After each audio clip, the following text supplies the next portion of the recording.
Bismillahirrahmanirrahim. Assalamualaikum warahmatullahi wabarakatuh. Alhamdulillahirabbil alamin wal aqibatu lil muttaqin wala udwana illa 'alal zalimin. Allahumma shalli ala nabiyyina Muhammad wa ala alihi wa sahbihi ajma'in. Amma ba'd. Pemirsa Fatwa TV dan pendengar serta penyimak dimanapun Anda berada, ahlan wa sahlan wa marhaban bikum. Senang sekali rasanya di malam hari ini kita bisa bersuah kembali dalam program acara live interaktif Keimanan Doa dan Zikir bersama guru kita Ustadz Dr. Muhammad Nur Ihsan MA Hafizahullah Ta'ala, yang mana beliau merupakan anggota Dewan Fatwa Perhimpunan Al-Irsyad. Selama 1 jam ke depan insyaallah ta'ala kita akan bersama-sama mendengarkan nasihat beliau. Kita akan bersama-sama mendengarkan jawaban-jawaban dari pertanyaan-pertanyaan yang telah masuk di meja redaksi kami. Acara ini disiarkan langsung dari studio Fatwa TV Jember. Dan alhamdulillah telah bersama kita semua Ustadz Muhammad Nur Ihsan di studio. Kita sapa terlebih dahulu. Assalamualaikum Ustadz. Waalaikumsalam warahmatullahi wabarakatuh. Bagaimana kabar Ustadz? Alhamdulillah, syarul afiat. Alhamdulillah Ustadz ya. Ya, alhamdulillah. Alhamdulillah. Hari ini kegiatan semua lancar Ustadz ya, alhamdulillah Ustadz. Alhamdulillah, dengan pertolongan Allah Azza wa Jalla dan kemudahan ya kita bisa menjalani ya berbagai agenda kegiatan dengan segala kemudahan. Alhamdulillahirabbil alamin. Malam hari ini dilanjutkan dengan aktivitas live ini Ustadz ya. Semoga banyak faedah yang bisa kita dapatkan di malam hari ini Ustaz. Allahumma amin. Amin ya rabbal alamin. Barakallahu fikum Ustaz. Nah, pemirsa Fatwa TV dimanapun Anda berada, tak lupa kami juga menyapa rekan-rekan kami yang tergabung dalam RTVC. Di antaranya ada Radio Binbas Yogyakarta, Radio Sahabat Tegal, Radio MDFM Probolinggo, Radio Hang FM Batam, Radio Amuba Pangkal Pinang, Radio Sago FM Sumatera Barat, Radio Gema FM Bontang, Radio Tuah FM Riau, dan Radio Mas FM Sragen. Itulah beberapa rekan-rekan kami yang tergabung dalam RTVC yang ikut merelay program di malam hari ini. Baiklah, kami ingatkan bahwasanya nanti Anda juga bisa berkesempatan bertanya secara langsung kepada kami melalui line telepon di nomor 0331 544 6087. Sekali lagi di 0331 544 6087. Baiklah, seperti biasa sebelum acara kita mulai, kita akan mendengarkan nasihat singkat dari Ustadz Muhammad Nur Ihsan MA Hafizahullah Ta'ala. Kepada beliau kami persilakan. Nah, barakallahu fiik. Assalamualaikum warahmatullahi wabarakatuh. Alhamdulillah wassalatu wassalamu ala Rasulillah wa ala alihi wa sahbihi wa man walah wa la haula wa la quwwata illa billah. Kaum muslimin dan muslimat, para pemirsa dan juga para pendengar yang semoga senantiasa dalam lindungan Allah Azza wa Jalla, mendapatkan berbagai kemudahan dan pertolongan di dalam menjalani liku-liku kehidupan ini dalam rangka berubudiyah kepada Allah. Allahumma amin. Para pemirsa kaum muslimin dan muslimah rahimakumullah, alhamdulillah kita bersyukur kepada Allah yang masih memberikan kesempatan kepada kita semua untuk menjalani hidup ini dalam rangka berubudiyah kepada Allah Azza wa Jalla. Kita pada hari ini atau malam ini telah masuk di bulan Sya'ban. Dan sebagaimana yang kita maklumi, tentunya setelah Sya'ban datang bulan Ramadan. Kurang lebih 29 hari tentu kita akan kedatangan bulan Ramadan. Kita memohon kepada Allah semoga pada tahun ini kita diberi kesempatan untuk bersua dengan Ramadan dan untuk tahun-tahun selanjutnya. Para pemirsa rahimakumullah, maka persiapkanlah diri kita untuk menyambut kedatangan bulan yang penuh keberkahan, mempersiapkan dari sisi keilmuan, mempersiapkan dari sisi ibadah, dan juga dari sisi jiwa dan hati kita. Di antara amalan yang dicontohkan oleh Nabi SAW dalam rangka berubudiyah kepada Allah di bulan Sya'ban ini adalah banyak berpuasa. Nabi SAW ditanya kenapa beliau banyak berpuasa di bulan Sya'ban. Beliau mengatakan, Sya'ban syahrun yaghfulu fihi katsirun minan nas baina Rajab wa Ramadan. Bulan Sya'ban banyak manusia yang lalai beribadah di dalamnya.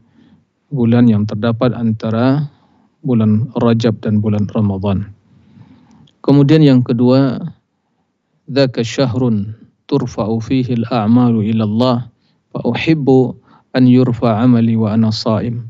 Bulan Sya'ban, bulan di mana Allah Azza wa Jalla mengangkat ya amalan para hambanya, ya, dan Nabi Shallallahu Alaihi Wasallam menginginkan amalan beliau diangkat kepada Allah dalam keadaan berpuasa. Maka dalam rangka meneladani Rasul Shallallahu Alaihi Wasallam, mari kita saling mengingatkan untuk ya berpuasa di bulan yang Sya'ban ini, dan juga melakukan ibadah-ibadah yang lain, qiraatul Quran, dzikir, bersedekah, dan seluruh ketaatan yang mampu kita lakukan sebagai persiapan untuk menyambut kedatangan bulan Ramadan. Semoga Allah memberikan pertolongan dan kemudahan kepada kita semua untuk melakukan apa yang ingin kita lakukan dari berbagai ibadah dan ketaatan tersebut. Allahumma amin. Demikian, wallahu a'lam. Naam, syukron jazakallahu khairan Ustaz atas jawabannya. Barakallahu fikum. Kita akan lanjutkan pertanyaan dari soal jamaah safari dakwah Dewan Fatwa di Purbalingga. Baik, pertanyaan selanjutnya dari Bapak Kisah Hadi Suyono di Purbalingga. Bismillahirrahmanirrahim. Assalamualaikum warahmatullahi wabarakatuh Ustaz. Izin bertanya, kalau orang melaksanakan ibadah sunnah namun belum melaksanakan ibadah wajib, apakah boleh? Contoh, seorang sholat tarawih terlebih dahulu sedangkan belum sholat isya. Syukron jazakallahu khairan Ustaz. Nah, syukron kepada ya Bapak Kisah Hadi Suyono di Purbalingga, barakallahu fiik. Di dalam beribadah, tentu yang menjadi kewajiban utama adalah melaksanakan hal-hal yang wajib.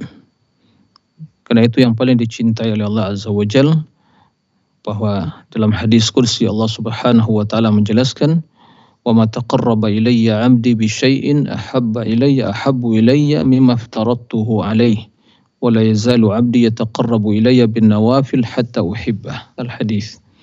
Tidak ada amalan yang lebih aku cintai, kata Allah, yang dilakukan oleh hambaku daripada ya amalan wajib yang mereka laksanakan. Kemudian setelah itu mereka terus menerus melakukan amalan-amalan yang sunnah. Jadi kewajiban terlebih dahulu. Karena kewajiban bila tidak dilakukan, kemudian dengan sengaja tidak dilakukan, kemudian telah habis waktunya, maka berdosa seseorang. Nah, apalagi sholat. Nah, adapun sholat tarawih atau sholat sunnah itu tidaklah berdosa, ya. Tapi dia tentunya ya merugi karena kehilangan banyak kebaikan. Jadi tidak boleh ya melakukan yang sunnah dulu kemudian meninggalkan yang wajib. Berbeda halnya dengan amalan solat yang namanya rawatib qabliyah dan ba'diyah. Ini jelas ada tuntunannya. Sebelum solat wajib, maka ada solat qabliyahnya, solat sunnah qabliyahnya. Nah, ini tidak ada masalah.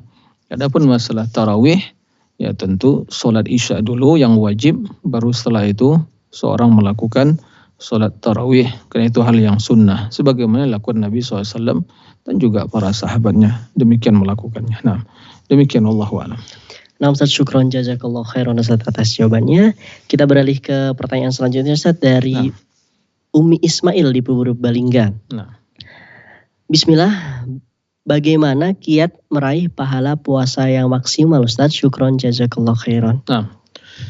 Syukron Ummu Ismail di Purbalingga, barakallahu fiik. Bagaimana ya meraih pahala puasa yang maksimal? Ya, tentunya dengan mengikhlaskan puasa tersebut dan mengikuti tuntunan Nabi Shallallahu Alaihi Wasallam dan menjaga puasa dari seluruh hal-hal yang merusak ya puasa tersebut atau mengurangi keutamaan dan pahalanya. Maka syarat yang pertama tentu dengan ikhlas. Ya, kemudian yang kedua mengikuti tuntunan Nabi Sallallahu Alaihi Wasallam. Dalam hadis Nabi alaihi salatu wassalam, "Man shoma Ramadhana imanan wa ihtisaban, ghufira lahu ma taqaddama min dhanbi." Ya, barang siapa yang berpuasa Ramadan imanan, inilah makna ikhlas. Dia beriman penuh dengan keimanan, dan keimanan tentunya dibangun di atas keikhlasan. Kemudian wahtisaban, ini juga menunjukkan kepada kita ihtisab, bahwa dia hanya mengharapkan ridha Allah, mengharapkan pahala di sisi Allah. Dan itu adalah juga menunjukkan pada keikhlasan. Yang pertama dia meyakini bahwa itulah syariat Allah. Dan juga yang kedua ihtisab, bentuk keikhlasan, maka akan diampuni dosanya. Kemudian begitu juga bahwa seorang dalam berpuasa betul-betul meninggalkan sesuatu lillah. Begitu Allah Azza wa Jalla ya menjelaskan bahwa puasa itu adalah untukku. Fa inna kullu amali ibni Adam lahu illa siyam fa innahu li wa ana ajzi bih taraka ta'amahu wa syarabahu wa syahwatahu min ajli. Puasa itu spesial untuk Allah. Adapun amalan yang lain itu untuk manusia. Artinya ya semuanya pahala untuk manusia, tapi pahala puasa yang spesial tidak disebutkan oleh Allah, diperlipat gandakan tanpa batas. Nah, kenapa itu diberikan oleh Allah Azza wa Jalla? Karena seorang hamba yang berpuasa, taraka ta'amahu wa syarabahu wa syahwatahu min ajli. Dia meninggalkan makanan dan minumannya dan syahwat nafsunya, ya, dan seluruh yang membatalkan itu karena Allah. Inilah makna keikhlasan, min ajli. Nah, kemudian menjaga dari hal-hal yang merusak. Sebagaimana kata Nabi SAW, ya, barang siapa yang berpuasa, falam yarfuth, falam yafsuk. Nah, dan orang yang berpuasa yang tidak menjaga, ya, in sabahu ahadun falaqul inni shaim, jika orang yang mencela maka katakan saya berpuasa. Adapun seorang yang menahan, ya, man lam yabda qaula zur wal amala bih wal jahla falaysa lillahi hajatun fi an yada'a ta'amahu wa syarabah. Siapa yang tidak meninggalkan, ya, hal-hal yang keji, yang mungkar, ya, atau perbuatan jahil, nah, dalam berpuasa, maka enggak ada artinya, nilainya bagi Allah dia berpuasa, ya, dia menahan lapar dan dahaga. Jadi menjaga puasa kita, menjaga semua anggota badan kita, mata dijaga, tangan dijaga, dan juga telinga dijaga, dan ikut berpuasa. Ya, bukan hanya sekedar menahan dari makan dan minum saja. Nah, demikian, wallahu a'lam. Baik Ustaz, syukron jazakallahu khairan atas jawabannya. Baik, kita terhubung dengan penelpon selanjutnya Ustaz. Ada Pak Danis di Lampung, kita sapa terlebih dahulu. Halo, Assalamualaikum Fatwa TV. Waalaikumsalam warahmatullahi wabarakatuh. Baik Pak Danis, silahkan dengan pertanyaannya. Ya. Assalamualaikum Ustaz. Waalaikumsalam warahmatullahi wabarakatuh. Mau tanya nih Pak Ustaz. Kita kalau lagi mau makan itu kan doanya cuma bismillah ya Ustaz ya. Ya. Baik. Ya, sudah itu kalau kita tambah dengan doa lain, Pak, kita berdoa, ya Allah, semoga saya diberi kesehatan dan kekuatan untuk menjalankan ibadah yang dicontohkan Nabi. Dan saya istiqamah mengerjakannya. Baik. Cukup. Bisa nggak itu? Satu lagi Ustaz. Oh ya, baik. Sudah sembahyang tahajud, kita kan disunatkan untuk tidur sebentar gitu kan. Ya. Kita tidur, apa kita harus wudu lagi Ustaz? Ada sampai ketiduran sebentar lah gitulah sampai itu. Apa kita harus wudu lagi nggak? Ya. Baik. Terima kasih Ustaz. Assalamualaikum warahmatullahi wabarakatuh. Waalaikumsalam warahmatullahi wabarakatuh. Terima kasih Pak Danis atas pertanyaannya. Baik, silakan Ustaz. Nah. Ya, terima kasih kepada Pak Dani di Lampung, barakallahu fiik atas pertanyaannya. Nah, bila kita ingin makan maka disyariatkan bagi kita untuk menyebut nama Allah itu bismillah. Nah, menjadi pertanyaan, bolehkah kita menambah doa, ya, bahwa ya Allah jadikanlah apa yang saya makan ini berkah, ya, bisa menambah kekuatan dalam beribadah. Dan secara hukum tidak ada masalah. Tapi bukan meyakini bahwa itu doa yang diajarkan Nabi atau secara rutin dilakukan, tidak. Seolah-olah ya setelah bismillah harus berdoa seperti itu. Tidak, ya. Bismillah, ya, kemudian ya Allah jadikanlah apa yang saya makan ini ya berkah dan menambah kekuatan beribadah kepadamu. Sebatas yang diucapkan demikian dan mohon kepada Allah, tidak ada masalah.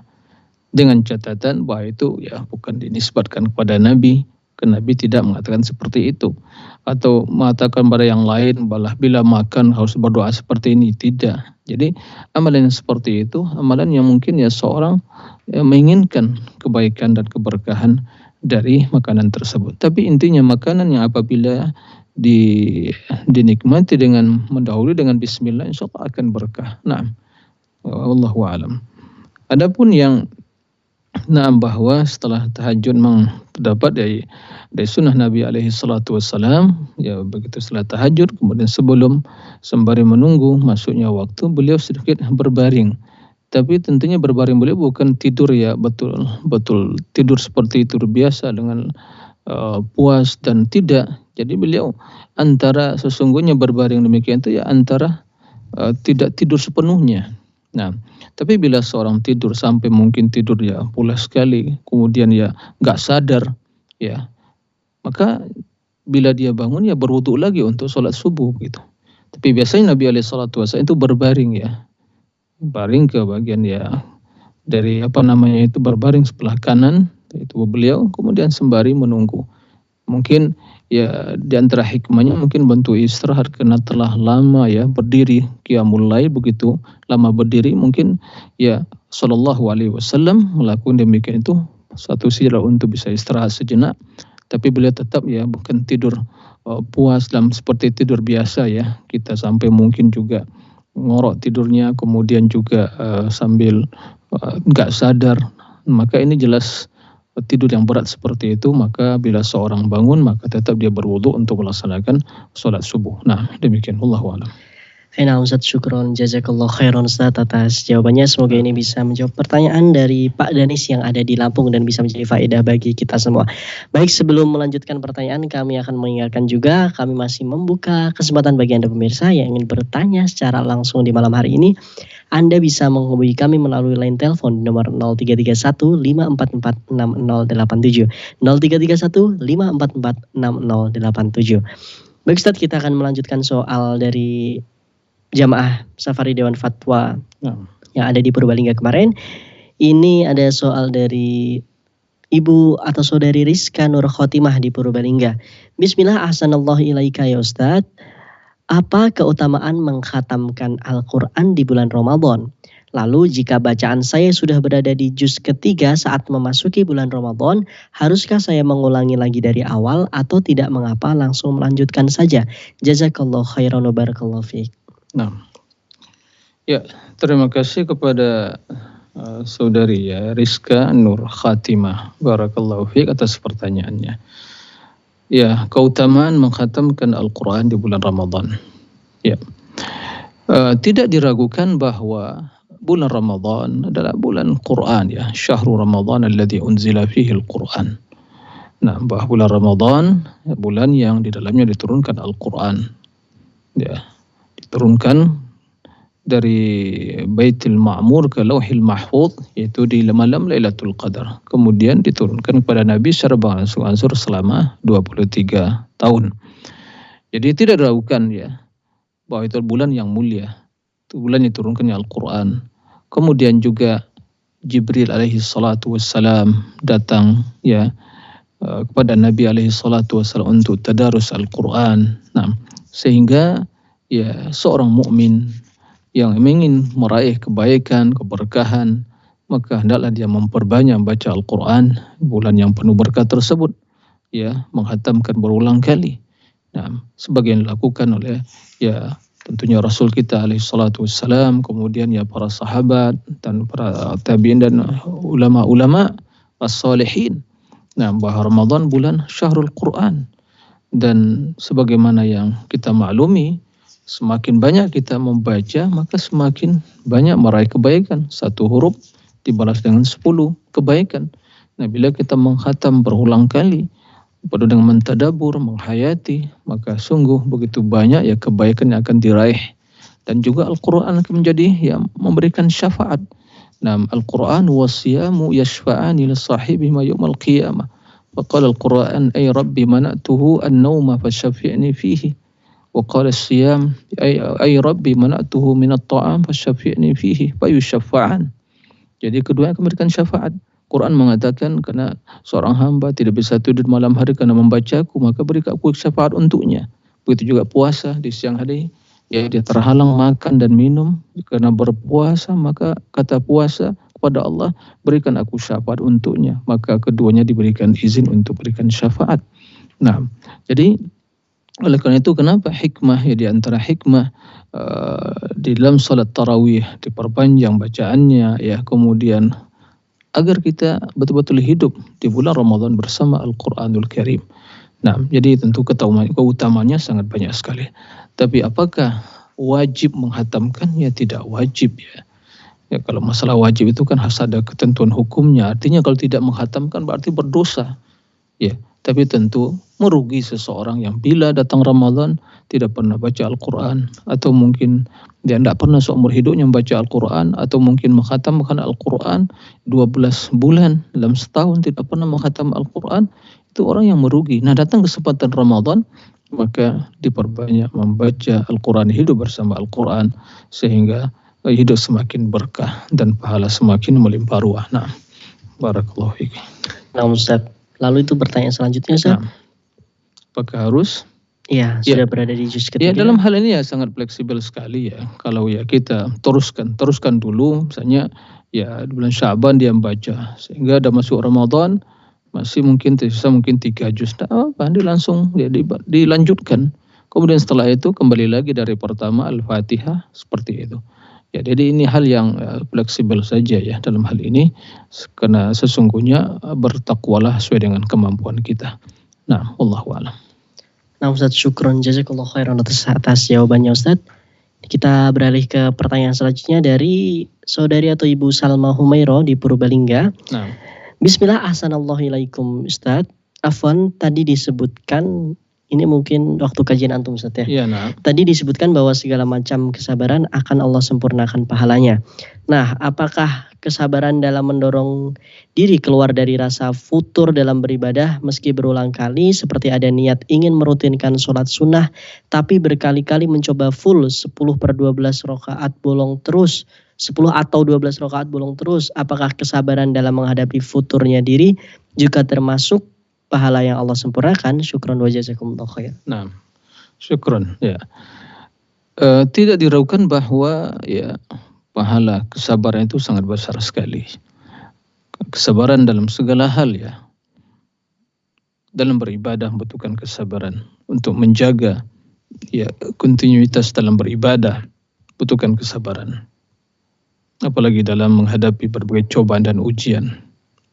Takdir dari Allah Azza wa Jalla. Sabar dalam meninggalkan maksiat. Semua adalah ya ibadah yang mulia. Dan Allah menyebutkan tanpa membedakan ya jenis kesabaran tadi. Innama yuwaffas sabiruna ajrahum bighairi hisab. Innama ya yuwaffas sabiruna ajrahum bighairi hisab. Ya, sungguhnya ya bahwa yang akan disempurnakan ya balasan atau pahala yaitu bagi orang-orang yang sabar tanpa ada batas. Jadi ini mencakup semua bentuk kesabaran.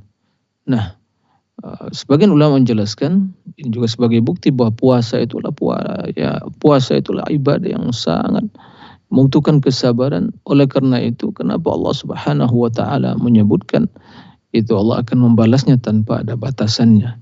Karena puasa sesungguhnya adalah amalan yang dilandasi di atas kesabaran.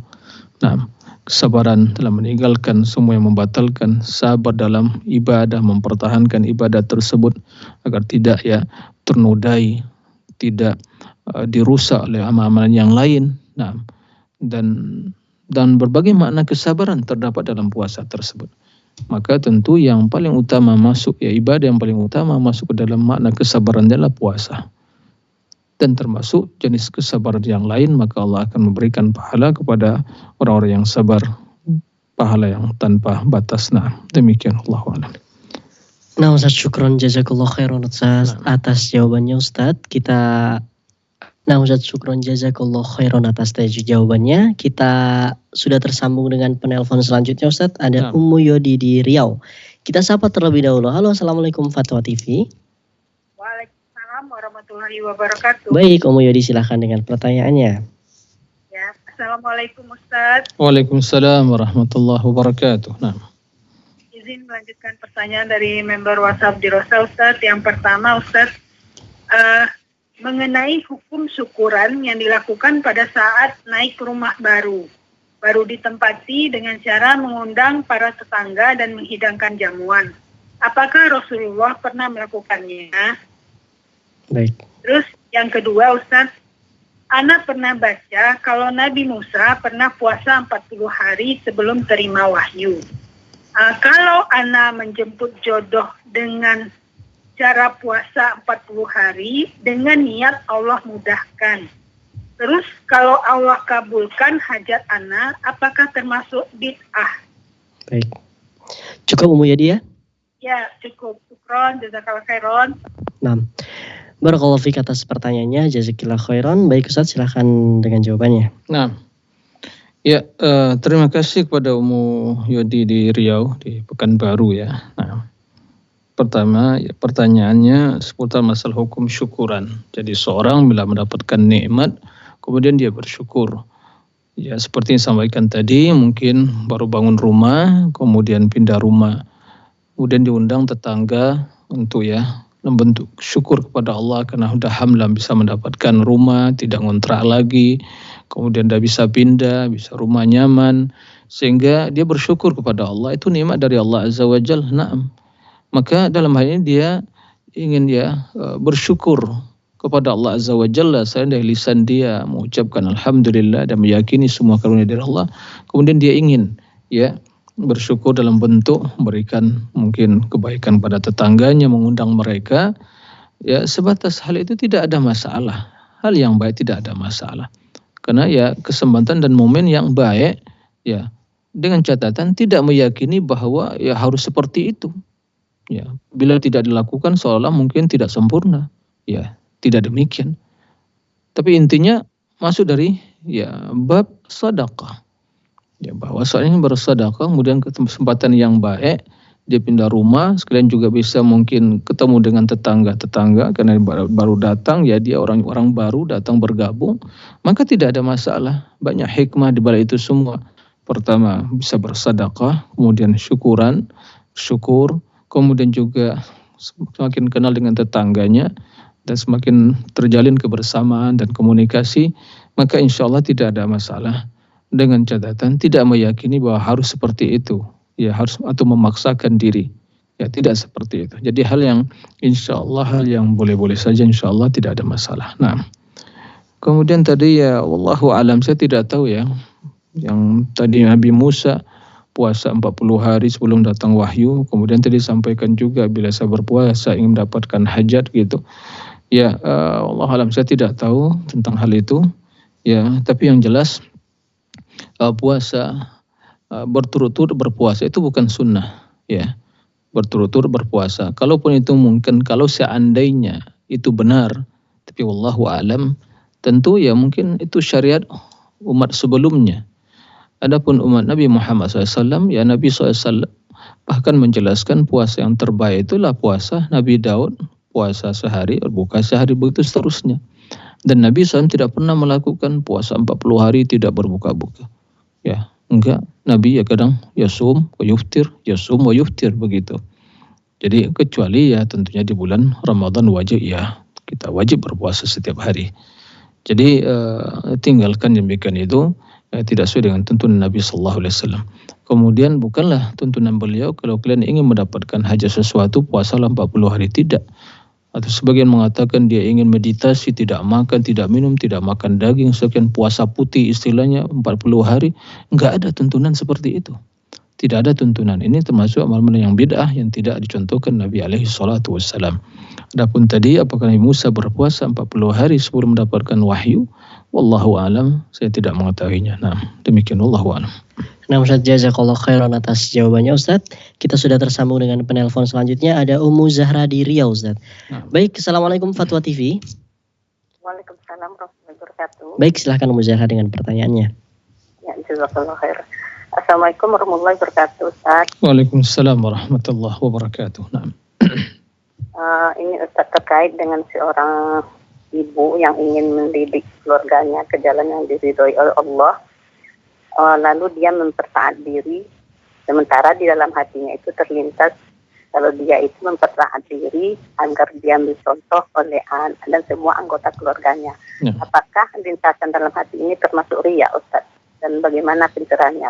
Jazakallahu khair. Assalamualaikum warahmatullahi wabarakatuh. Waalaikumsalam warahmatullahi wabarakatuh. Baik, silakan Ustaz. Ya. Ya, terima kasih kepada Ibu Zahrah di Riau. Barakallahu fi atas pertanyaan.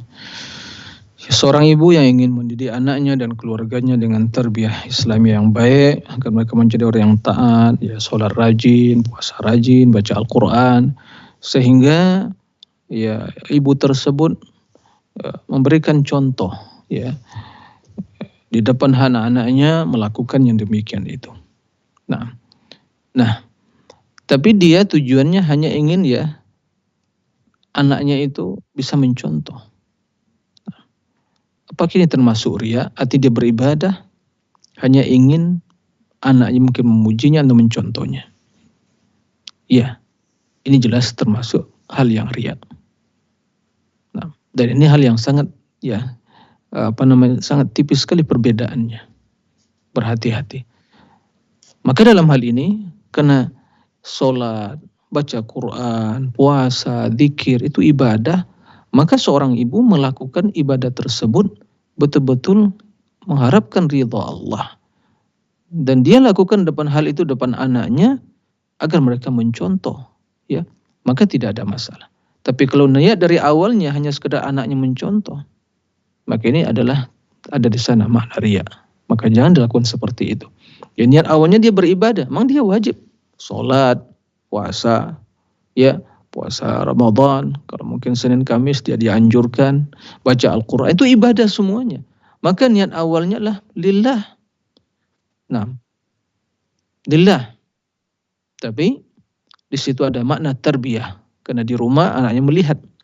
Ya. Nah, seperti juga seorang ayah. Ya, kenapa di antara hikmah sholat sunnah itu bagi seorang laki yang sholat wajib di masjid, itu dianjurkan mereka sholat sunnahnya dilakukan di rumah karena ada nilai terbiyahnya, pendidikan di situ sehingga anak-anaknya melihat.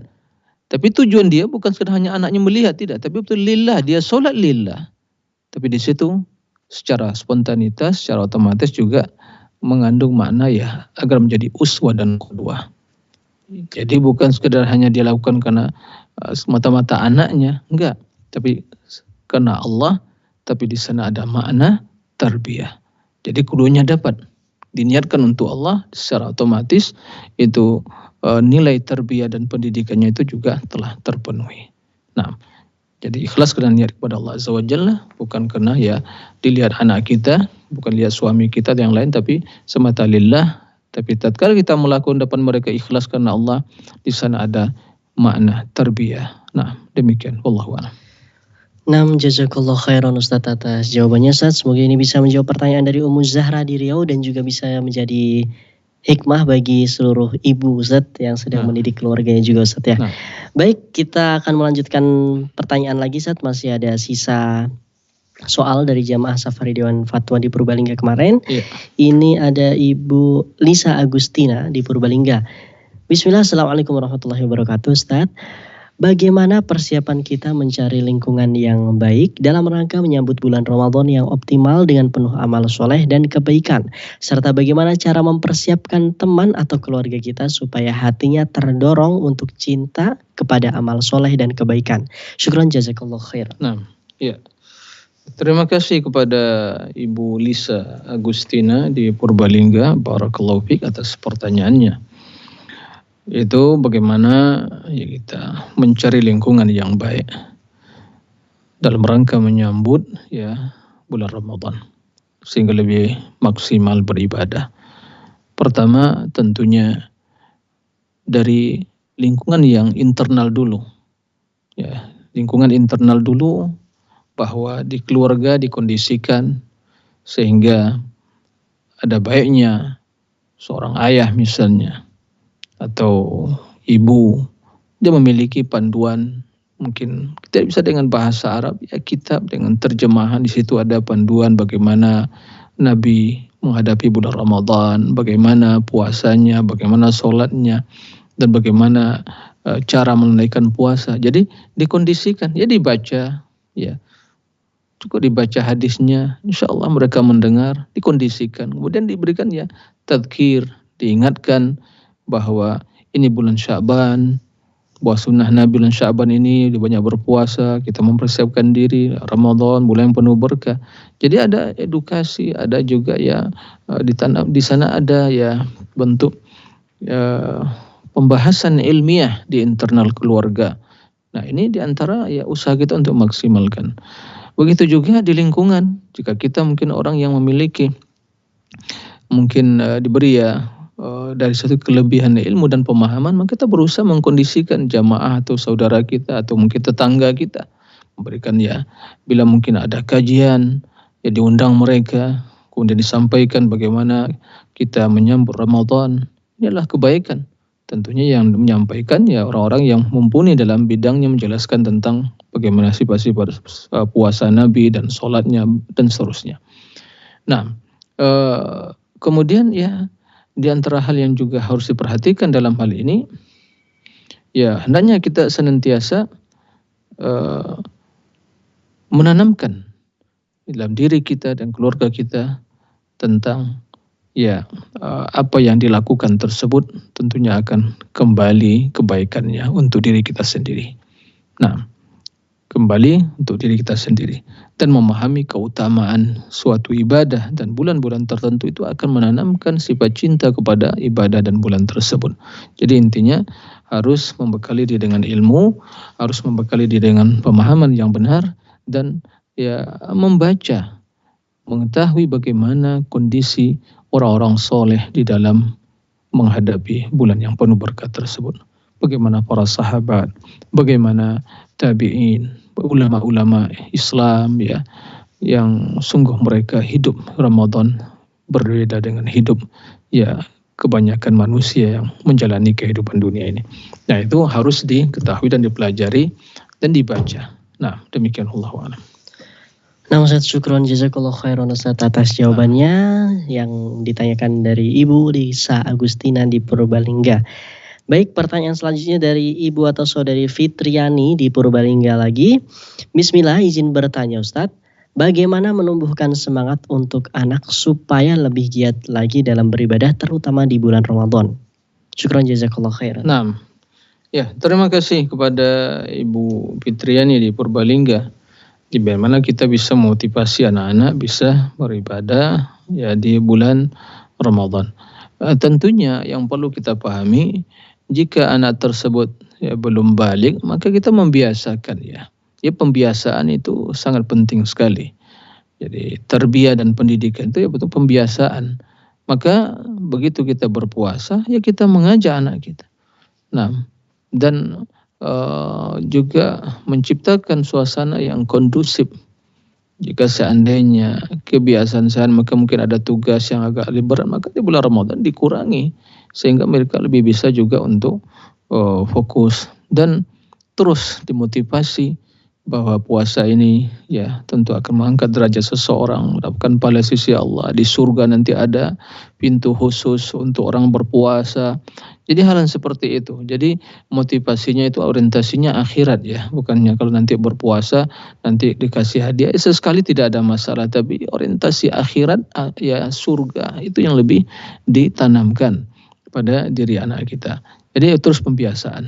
Nah kemudian mendoakan mereka tentunya agar mereka menjadi orang-orang yang soleh dan terbiasa di dalam melaksanakan ibadah. Dan juga menjelaskan kepada mereka tentang keagungan Ramadan, kemuliaan Ramadan ya, kemudian bagaimana seorang muslim itu ya bahwa Ramadan itu berbeda dengan bulan-bulan yang lain. Nah ini perlu sesuai dengan tingkat pemahaman dan juga ya pengetahuan mereka sesuai dengan umurnya mereka masing-masing. Nah demikian Allahu a'lam. Nah, jazakallah khairan Ustaz atas jawabannya Ustaz. Baik, kita beralih ke pertanyaan selanjutnya dari Bapak Heru Purwanto di Purbalingga. Assalamualaikum Ustaz. Awal Ustaz izin bertanya, tadi disebutkan salah satu ibadah yang diperbanyak di bulan Ramadan yaitu membaca Al-Quran. Bagaimana jika membaca Al-Quran tersebut dikerjakan setiap malam ba'da sholat tarawih dan witir secara bersama bergiliran setiap jamaah dengan target 1 juz per malam di masjid dan menggunakan pengeras suara. Syukron jazakallah khairan Ustaz. Nah, terima kasih kepada Bapak yang Heru Purwanto ya. pertanyaan yang berkaitan dengan Ramadan semua ya. Kita baru bulan Ustaz. Sya'ban. Nah. Tapi memang kemarin temanya adalah persiapan menyambut Ramadan kan. Betul. Begitu. Taib, tidak diragukan bahwa ya tadarus memperbanyak baca Al-Quran di Ramadan adalah ibadah yang paling utama, baik di siang hari dan di malam hari. Nah, akan tetapi yang perlu diperhatikan, membaca Al-Quran jangan sampai mengganggu tetangga kita. Maka di sini kita menyampaikan, ya kita membaca Al-Quran, betul itu suatu kebaikan. Tapi tatkala dengan pengeras suara dan mengganggu tetangga kita yang mungkin ingin istirahat, kita jangan berpikir wah semua orang seperti kita ingin tahu. Ini kan bulan Ramadan, tidak seperti itu. Lah Allah tidak sama kondisi seorang. Mungkin dia mau tidur istirahat dulu, nanti baru di pertengahan malam baru bangun. Nah, tapi bila ada seorang yang pengeras suara, ada mungkin yang sakit dan yang lainnya, itu kan terganggu. Maka tidak dibenarkan dengan cara seperti itu. Kemudian kita tadarus Al-Quran untuk siapa? Ya, untuk Allah. Nah, begitu dia berzikir. Nah, maka jika seorang ingin bertadarus atau di masjid, ya tidak ada masalah dia baca Al-Quran, ya jamaah. Kan tadi dalam hal ini juga dikritisi oleh para ulama, ya seperti Imam Nawawi dalam kitab Tibyan fi Adabi Hamatil Quran.